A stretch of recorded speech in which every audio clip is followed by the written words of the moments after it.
Well, welcome to the Good Talk Podcast, where we remind you of the joy of life, the love of God, and the possibilities that lie ahead. Pete and Jordyn here with episode 65. 4 crucial steps when starting something new. Ooh, I love starting new things. You do.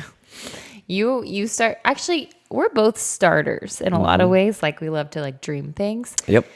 I struggle completing the task. Yeah, maintaining it. Yeah. I want someone else to do that part. I just want to go with the idea. Well, this is going to be for anybody who maybe feels a little bit restless right now, and maybe they're getting ready to start something new. Maybe it's something completely new, like you're going to chase your big dream, like you're leaving your 9-to-5 job and going after it. Maybe you're in the 9-to-5 job and it's requiring you to start something new, like learn something new.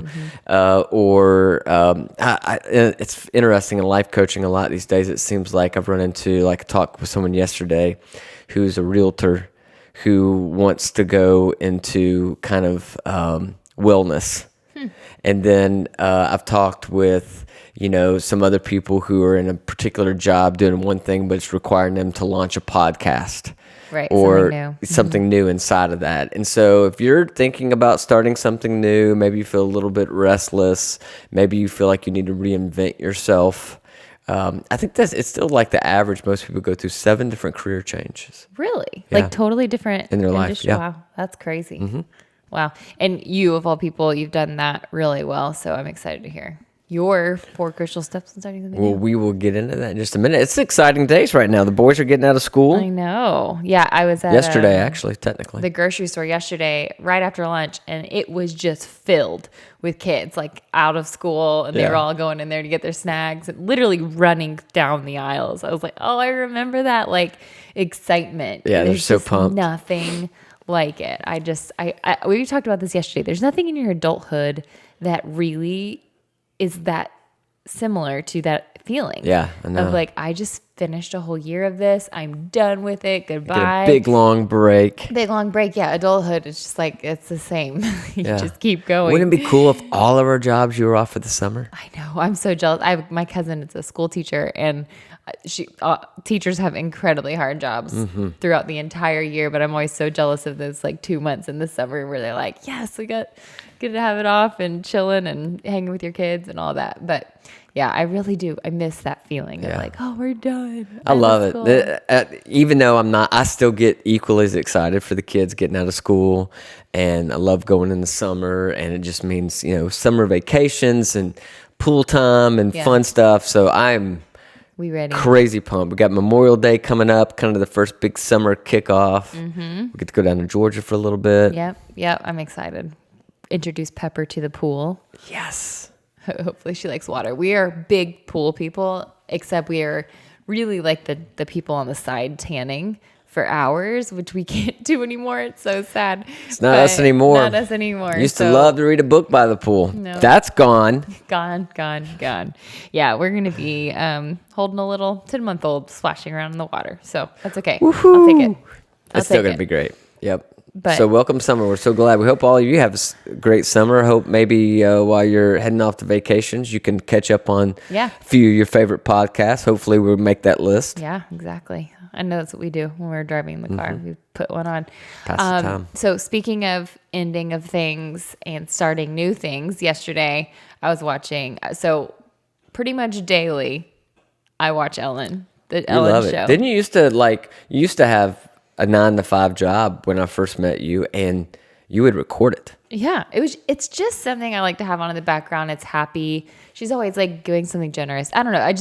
I enjoyed that as opposed to turning on the local news, which was a shooting in downtown. It just was so heavy. So I really loved her show. And, some people don't love Ellen. That's fine. I know she got some negative press, I don't know, a year ago or so. I don't care, really. She's done some really good things. I don't care. I ignore it. Maybe she had a bad, moments, but I choose to believe that she's a really good person with a kind heart. And, we all make mistakes. She's done a lot of good through that show. There's no doubt about that. So anyways, this is her last week of shows when this podcast is airing. And I've just really watched her kind of in this exit. It's been really like, I don't know, it's been sad for me to watch it because I know how meaningful it is to her. But at the same time, like, man, what a feeling to like not have to. She's choosing to kind of walk away and retire that season of her life. But I don't know. I started thinking the other day, I was like, I really struggle with the ending of things. Yeah. I really do. Like watching her in this, I feel sadness for her, not for me. I don't really care, but like, I feel through her. Yeah, but sometimes you have to end what you're currently doing so you can go to the next chapter. Oh, exactly. And, you know, she had Oprah on, who Oprah did a similar thing. She retired her show. That worked out pretty well for her. Started a whole new network and has all these massive things, but she had to end that to do that. Yeah. And so I feel like that for Ellen, whatever she has next is going to be amazing. But it was an awareness to me of like, Jordyn, why don't you like the ending of things really saddens me. I get very emotional, whether it's the end of school or the end of something. Like I get throughout my whole life, ending things was very emotional. So I don't know. Today's her last show, so I might be a basket case. Some tears. I don't actually watch the show, but I walk through the room when you're watching the show, and I feel like for the past month, every time I walk through the room, Ellen's crying. I know. Well, I think it's like just this anticipation of this thing that she's worked so hard for, kind of ending. And to be clear, I don't sit and watch a bunch of television. I usually sit there with Pepper, after she wakes up from afternoon nap. But yeah, I'm going to miss it. But anyway, not that you guys care about my love for the Ellen DeGeneres show. But it's a great lead into what we're talking about today, because we're all going to find ourselves in chapters, even if you don't do a massive exit like Ellen's about to do into something completely brand new. You find yourselves, there are these necessary endings all throughout your life.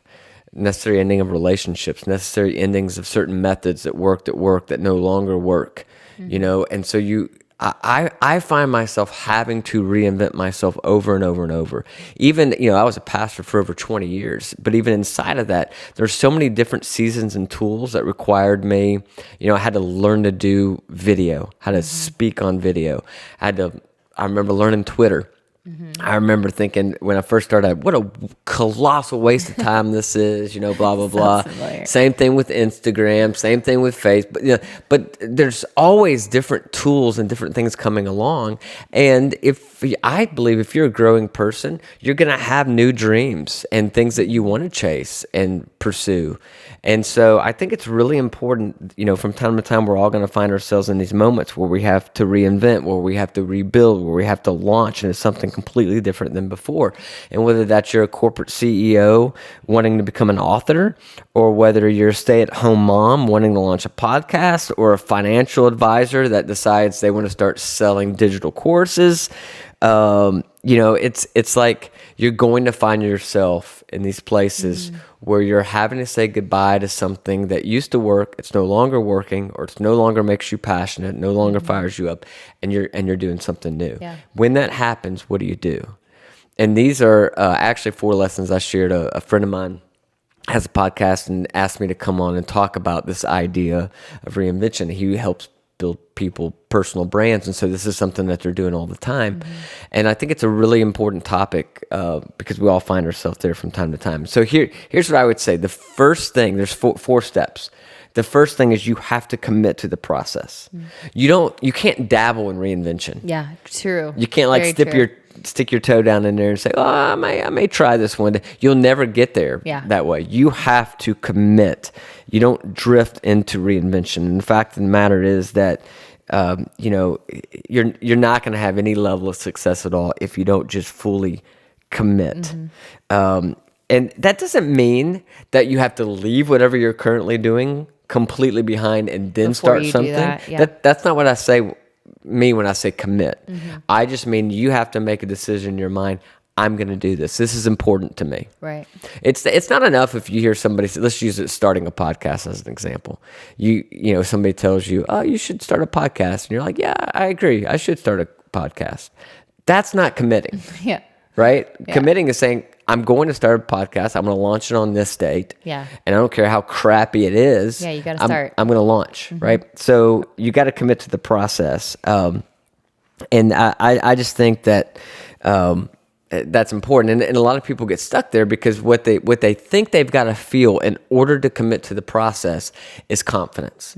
I've got to have confidence that I can write this book or launch this podcast or get my realtor license or whatever it is that you want to do. You think that you've got to have confidence, and you wait until you have confidence before you want to commit or pull the trigger. It doesn't work that way. Right. Commitment always precedes confidence. Always. In fact, confidence is at the end. Confidence doesn't come for a long time. Because confidence in and of itself is a product of like experience. Yeah, it's the result of doing it. And so there's really, if we don't have time to go into all this, but there's really 4 phases in that. There's the commitment, and then it requires courage to try something that you're not going to be necessarily good at. And then you begin to form new capabilities. That's the 4th C. And then or that's the 3rd C. And the 4th C is confidence. After you've developed a new, but that's towards the end of the process before you have confidence. And then that confidence allows you hopefully to then start a new commitment, start something new. Yeah. It's kind of this circular thing. Yeah. I'm super guilty of that. Like feeling like I have to like be an expert in this before I put myself out there. But there's no way you can actually do that. But no. I've talked to you about business ideas and I'm like, well, I need this to happen. I need these people in my life. I need this. And you're like, that's not going to happen until you start. Yeah. Like you can't have this like, oh, I'm going to do this thing and expect people to just hop into your life. It's like you have to take that first step, and then those things kind of fall into place. Yep. You make the commitment, and then you move into that courage phase. And that's a difficult phase because I was just talking to a client this morning that's stuck in that courage phase. He's launching a new product and he's trying to figure it out. Who's the target market? And he's always got a lot of money on the line with this, and all kinds of issues are coming up. And that courage season is not for the faint of heart when you're starting something new. It is full of ups and downs. It is a storm. Courage is not a fun season. It sounds sexy, but it's not. Yeah. It is a difficult season, one which you will be tempted to quit again and again and again. You got to push through that courage phase until you develop that new capability. And then after that, you're going to get the confidence. That's good. I like it. Number 2? So number 2 is you got to embrace humility. There are a few things I think that are as humbling as having great success in one season of your life, like in a particular industry or with a particular skill, and then to feel like you are starting all over again. You've been there. Oh my gosh. I go from being a pastor for a couple decades and had a tremendous amount of confidence in the skill set required there, right? And then I transitioned into being the CEO of a marketing company, and everything is new all of a sudden, right? Yeah. And then I go into doing some life coaching. And like in each one of these seasons where I've had to reinvent myself and follow a dream or a passion, it takes a tremendous amount of humility. And again, that's why success can also be, I think, one of the things that holds you back. Because when you've been really successful at something, again, that idea of having to go back and start over and the humility that requires, for some people, that's too much. Yeah. And they rather just live off their past success than to have to go through this grueling process of starting over and humbling themselves to learn something new. Yeah. Or just not even living off past success, just thinking there's nothing more for you out there. I remember you telling a story about you were talking to Shawn Johnson, who's a Olympic gold medalist. I forget what year it was, but she's a gymnast. And you talked to her and she said, at 16, I thought I hit my peak. Like, where can you go from here with winning a gold medal on the world stage? Like, how could I ever top that? And she's done a tremendous job using her platform, and like she did reinvent herself, and she has an incredible platform. But yeah, it's like you can choose to say, well, that was it. Or you can choose to say, what else does life have for me? Yeah. And what happens if you can embrace the humility, and this is why it's so key in this season, is because you don't know a lot. You're going to make mistakes. And so along with humility comes an attitude of, I need to read, right, and learn. I need to maybe hire a coach. I need to do an online webinar. I need to become a sponge and learn as much about this as I possibly can. And that's the level of humility I think is really important. Humble yourself enough to learn a process and follow the process. Realize that just because you had this huge success in the past, or you learned a particular skill in a certain industry, it's going to be new and it's going to change and it's going to develop. Yeah. So, and you're not going to start your next chapter on the top. No. You can't. Like, Nope. in and of itself, the nature of transition typically means you're going from here down to, That's right. kind of humbling yourself yet again and saying, I have a lot to learn before I can get up Yeah, there again. yeah, but humility makes you hungry too, because it's like, okay, I great, can do it, yeah. ground level, let's go, let's learn as much as we can, Yeah. and then you just kind of begin to build from there. So you got to commit to the process, you got to embrace humility, and the third thing is you have to redefine success. This is really important. Some people want to completely redefine what they do in the world, and then they drag the old success metrics over into that, right? Almost every time when you start something new or you reinvent yourself in some way, the metrics have to change. So let's one of our latest little endeavors has been starting a vlog, right? We cannot use the same metrics for, let's say, views or subscribers to our vlog that we could to, let's say, our podcast, which has been going longer. Right. Right? Like you can't compare those two. The metrics have to change. It's a new, you have to define a new way of success.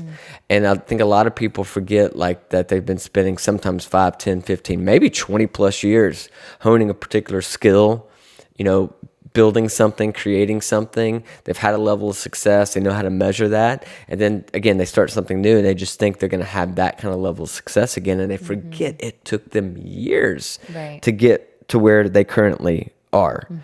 And so redefine success. And I think that's really important when you're starting something new anyway, because why are you starting something new? I think back to my life 5 years ago, and one of the important values for me in redefining success for my life was more flexibility. That's what you wanted. Yeah. Yeah. That was one of the values. Not the only thing, but one of the values for me was I want more flexibility.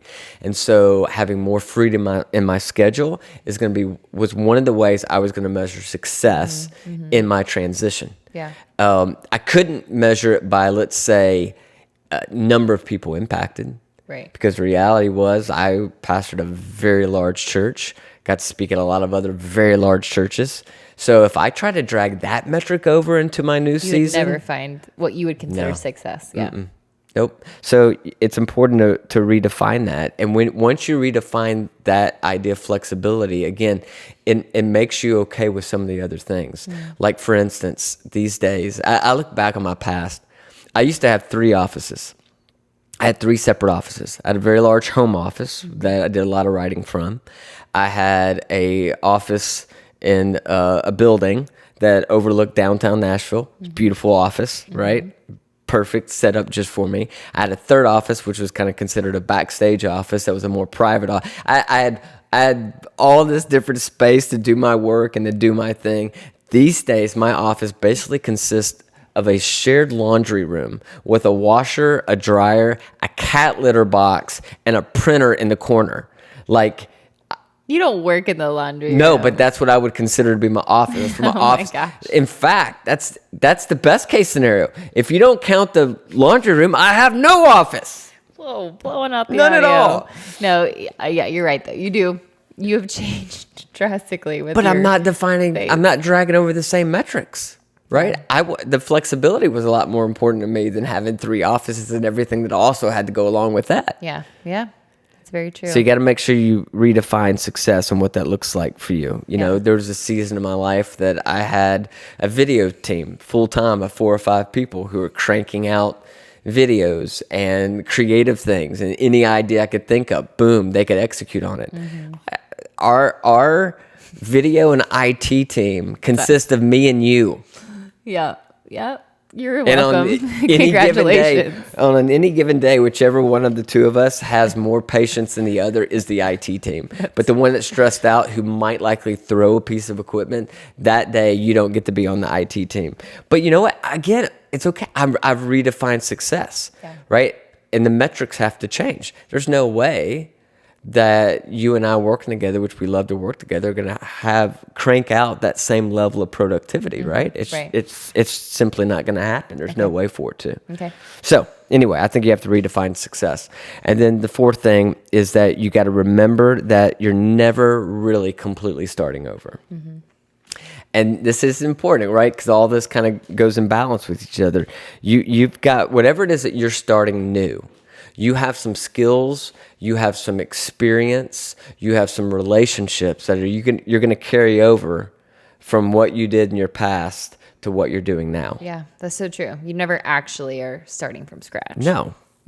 And you know what? That's a very interesting point, because I think about your reinvention. And while you were doing something totally different, you still were able to utilize like the people you knew, the networks you had. I remember like when you were starting this music business that we have, where we pair celebrities with nonprofit work. You, because of the work you had done previously, you were able to network and find the person that opened that door to a ton of success in that arena. But had you never done that previous thing, built that platform, made those friendships, had those networks, you would have never even been able to walk into those rooms. That's right. So that's a great point. And if I would have tried to reinvent or launch that new thing, the Good Vibes Management, if I would have tried to do that and completely ignore the relationships, the principles, the leadership, the things I picked up from the previous 20 years of work, it probably would have never gotten off the ground. Yeah, true. I had to say, what can transfer? Are there relationships? Are there connections? Are there skills? Yeah. You're never completely starting over, even if it feels like it's starting over. So what can you take from your past experience to apply to that new thing that you're launching, that new endeavor, that new dream, that new thing that you want to do? You'd be wise to, again, you also, like I said, you got to leave some metrics behind. Yeah. But what can you bring over that could be really helpful for when you're doing that? Yeah, that's really good.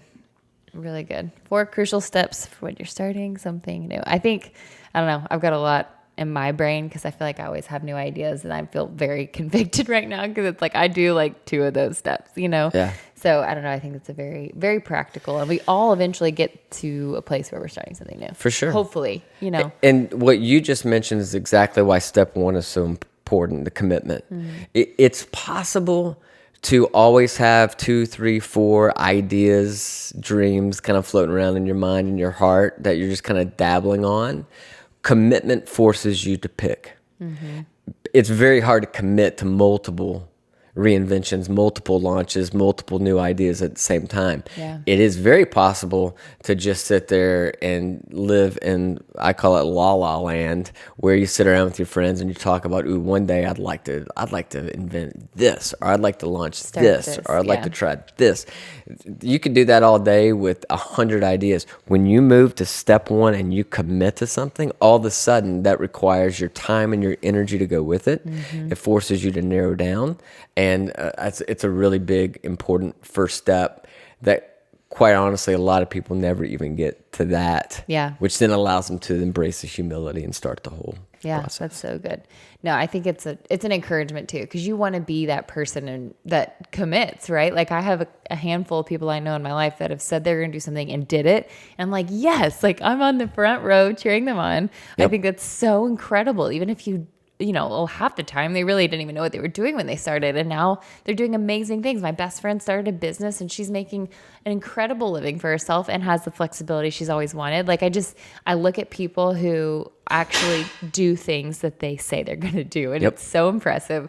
So I hope that's an encouragement to you guys. Just like take that step forward, do that thing, start with step 1, which is just having that, strong commitment and just moving forward. I think it's impressive. And if he fails, you tried, right? That's right. Like that's where I always come. My mom always says, if it doesn't work, it didn't work. Okay. So, she always said the worst thing someone can say is no, or the worst thing that you can do is not try. And it's so true. Like just take that step forward. And I think it's only up from there, really. Yeah. And you know what? My thing is I really don't worry about the failures. I don't worry about the no's anymore. It's the client I was working with this morning. He's had this dream for this product for a long time. And it took him a long time to get it from an idea to an actual invention and now to market. And it's a big question. Who knows if it's going to work or not? I think it is. But if it doesn't, he still needed to chase this dream far enough to cross it off and say, I tried that, it didn't work. Yeah. And then that allows his mind to open up to receive the next dream, the next idea, which might be the bigger one. Right. True. Because if he hadn't tackled that would have been in his mind instead. Like, yeah, you're right. There's almost a certain amount of room in your mind. That's right. For those dreams. Sometimes you got to chase it for a while, and and maybe he learns something in this process that he'll then apply to the next dream, the next invention, the next idea, or maybe this one blows up and he never has to invent anything again in his life. Right. No, I love it. It's good stuff. Good stuff. Thank you. Y'all, if you know somebody who could use this, please share it. And again, it is available on all the podcast platforms, even YouTube. If you guys watch on YouTube, Pete mentioned our vlog. If you have not checked that out, I encourage you to do so if you care. We had a lot of fun with the last one, and we have a new one coming out Sunday with the wedding that we went to in California. So we are having a lot of fun with that. So subscribe so that you don't miss those. And if you're listening, please subscribe on Apple, Spotify, wherever you're listening. Thank you, Pete. Yeah. Thank you, guys. We're praying for you. Hope you have an amazing summer. Let's make it a great summer. Start something new. Reinvent something. Chase something. Yeah. What a great time to lay on the beach and dream up something big that you can chase and pursue. It's never too late. Yep. Never too late. Yep. Awesome. All right. Well, that was another good talk.